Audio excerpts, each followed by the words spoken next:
So we bit the bullet and bought one of these Boos Kitchen Island tables and got it in finished black. And we used moving straps to get it in the house because it is heavy. I bet it weighs 200 pounds. And we were able to get it in safely. And it comes with these 4 legs and a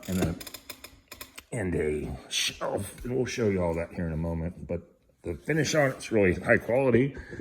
I used to work for Valspar Paint many years ago, and the finish on this appears to be like an oil-based finish. It's very nice, not latex. It seems to be very high quality. And it came with a little thing of instructions. See, John Boos, however you say that, and came with the hardware, came with these sort of flimsy little felt pads that go on the bottom of the leg. We figured rather than using flimsy little felt pads, we would get a heavy-duty rubber pad, and these fit the legs really good. These Castermasters, we bought them for, I think, $18 shipped, 4 of them. It's hard to find 4x4s in the store. You can find 3x3s though of other products, other brands like at Home Depot or Lowe's. Other shops like Ace Hardware did not even have these big ones. So we're gonna bolt this together, and I'll show you how it all goes together. What it looks like once it's put together. But this is the construction on it from underneath. Very heavy duty corners. Nice looking drawers. The fit and finish on this is really top notch, and I can't wait to see what it looks like once assembled. I do have some concerns about bolting the legs in and making sure they're all straight and perfect.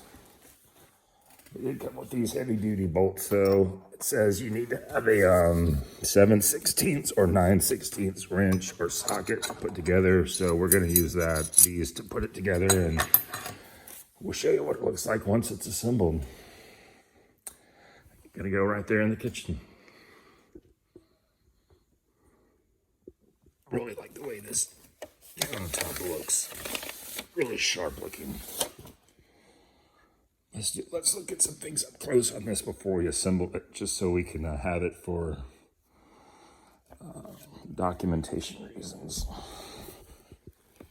Some type of label underneath it.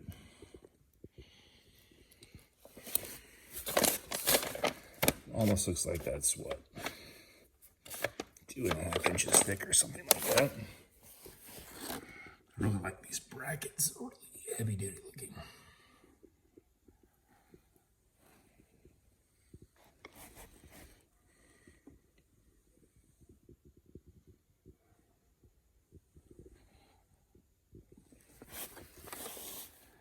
So looking at this assembled unit in the picture, if you were to be told to put something along the width of the table, would you think the width is this way or the width is this way? See? And why I'm asking is, it says here, making sure the shelf holes in the legs face each other along the width of the table. And the legs have these holes in them. See right here? For the shelf. To me, that means they should be facing, if it's along the width, it'd be facing this way. But based on this diagram, it's like it's more like facing across the depth of the table. See right here, these screws? It shows them going into the legs on the holes, facing each other, the narrowest part. So I'm gonna go examine the shelf real quick and just confirm that those holes are indeed on the narrow parts. And if so, I think that John Boos should probably reword their documentation to make that a little bit more clear. So here is the shelf, and indeed the holes in the shelf are situated in such a way. See them right? Where are they? Right legs right here. They're situated in such a way that they face each other along the narrow part of this. I would call this the width right here, and this be like the depth. Especially considering the drawers are gonna pull out like this, here and here. So anyway, John Boos should fix that. Another thing to keep in mind when you're assembling this is it says in the directions you need either a wrench or a socket wrench to assemble this. Well, just an FYI, if you're going to use a wrench, a box wrench like this, you're going to want to put this screw in first in the bottom, because unless this is like a stubby wrench, you're going to have difficulty tightening this one after doing this one first if you can't get it in all the way. And I say that because of the clearance on the box wrench. See, like you're gonna do this and like take it off, take it off. It's just sort of a hassle. So my socket set is actually at my father-in-law's house, and so I'm gonna go get that here in a moment. But where I'm going with this is it says do not fully tighten hardware at this time as you're beginning to assemble it, which means if you are going to use a box wrench, you probably should do this one first, because you're going to have difficulty reaching this head if this other screw is in the way up here. Makes sense? So as a trial, I got both these in with this one box wrench, and I just, this one little wrench, I just kept, you know,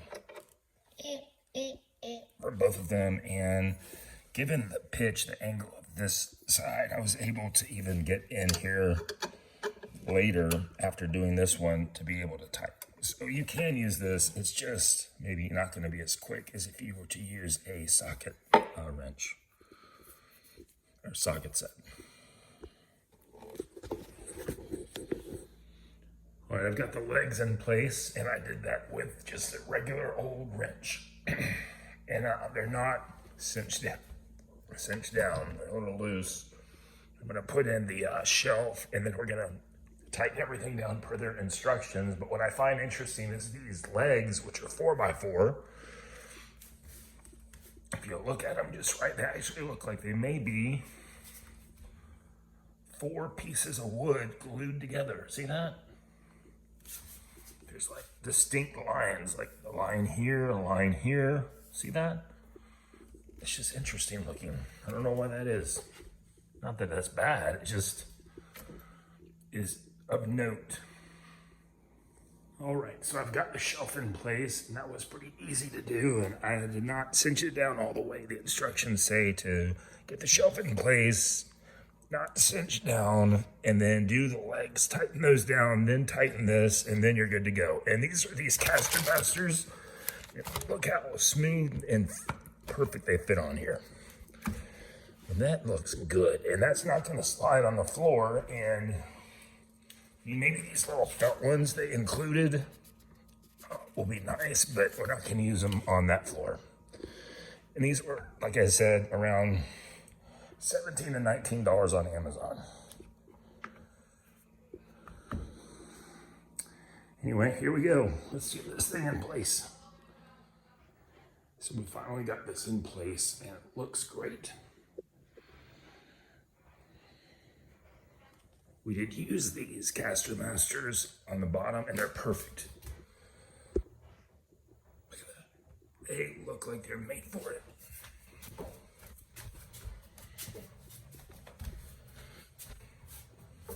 Need to sweep the floor right there. Anyway, here's what this guy looks like.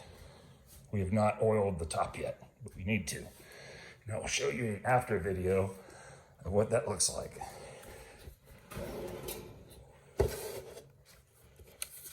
There's some notes. Do not use excessive amounts of water to clean top surface. Use a warm, damp cloth. Afterwards, apply Boos mystery oil or white mineral oil. Purchased at local grocery, drug, or hardware stores.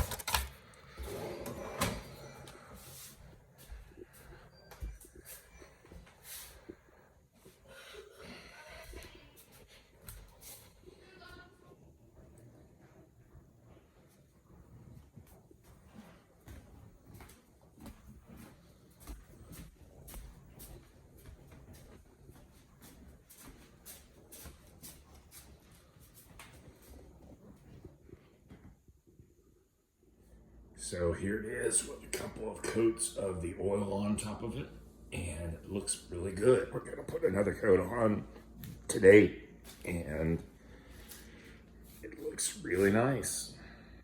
Now, one thing they don't show you in the pictures are these tops come with imperfections in the wood. Like this brown spot is in the wood. This dark spot, this one right here. This one right here, this one, this one, this one, this one, this one. It's not the end of the world. Just be prepared to know that it's not every block is gonna be like this, for example.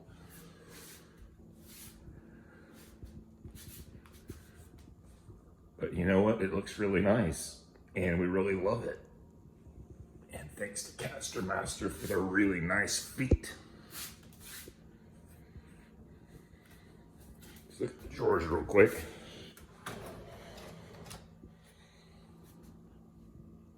They're ample size.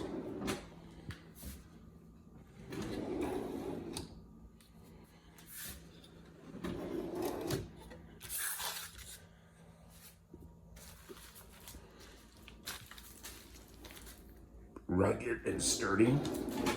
I'm sure it'll last forever, you know.